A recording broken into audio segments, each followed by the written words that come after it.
ભુજમાં પ્રાથમિક સુવિધાઓના અભાવે લોકોનો આક્રોશ। વોર્ડ નંબર 5ના રહીશોએ ગટર અને સ્વચ્છતાના પ્રશ્નોને લઈને પાલિકા કચેરી ખાતે ઉગ્ર રજૂઆત કરી છે। સ્થાનિકોનો આક્ષેપ છે કે છેલ્લા 2.5 થી 3 વર્ષથી ગટરના પાણી રસ્તા પર ઉભરાઈ રહ્યા છે અને ગંદકીને કારણે રોગચાળાની ભીતિ વધી છે। અનેક રજૂઆતો બાદ પણ ઉકેલ ન આવતા મહિલાઓ સહિત મોટી સંખ્યામાં રહીશો પાલિકા પહોંચ્યા હતા, જ્યાં પ્રમુખે 2 દિવસમાં સમસ્યા ઉકેલવાની ખાતરી આપી। आज अमे भुज नगरपालिका वोर्ड नंबर 5 नी वर्षो जूनी रजूआत हती जे ए रजूआत करवा आव्या हता। ज्यां कणे 4 मासमां राजाशाही वखतमां ए लोकोने मकान अने जमीन फाळवेली हती। ए विस्तारमां वर्षोथी समस्या छे, गटરના पाणी आवे छे, गटरो उभराय छे ने साफ सफाई नथी थती।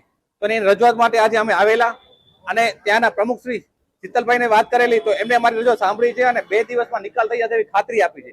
જો આ ખાતરીમાં એ લોકો નિષ્ફળ જશે તો અમે यहाँ कने आवी कपड़ा पण अहींया धोशुं, नाहवानी व्यवस्था पण अहीं कर देशुं, कर देवानी वात रहेशे अने पाणी पण अहींयाथी ज लेशुं अने कदाच बनशे तो जमवानुं पण अहीं ज बनावशुं अने 2 नंबर ने 1 नंबर अहींया ज करशुं अमे नगरपालिकामां। कारण के अमारी व्यवस्थामां खोरवाई गई छे। पाणी गटરના આવે વાપરી તો અને પીવાના પાણીમાં મિક્સ થાય છે તો અમારે કરવાનું શું? ગટરે ઉભરાય છે તો આવામાં અમારે ત્યાં વ્યવસ્થા રહેવાની નથી થતી। એના માટે થઈને જો 2 દિવસમાંનો નિરાકરણ નહીં આવે તો નાવા ધોવા અને ખાવા પીવાની વ્યવસ્થા પણ અમે નગરપાલિકામાં કબજો કરી કરશું। ઓછામાં ઓછા 2 વર્ષ 2.5 વર્ષથી સમસ્યા છે। જૂની નગરપાલિકા ત્યાં કાંઈ હતી ભાડાની ચેમ્બર્સમાં, ત્યાં કણે પણ લોકો રજૂઆત કરવા ગયેલા, ત્યાં ધમકાવીને એ લોકો બહાર મોકલેલા, પણ મારા સુધી આ લોકો જનતાએ સંપર્ક કરી અને અમે અહીંયા સુધી પહોંચ્યા છીએ। જો 2 દિવસમાં નિરાકરણ ન થતા લોકોના તો અમે ચોક્કસપણે વળી પાછું આંદોલન કરશું।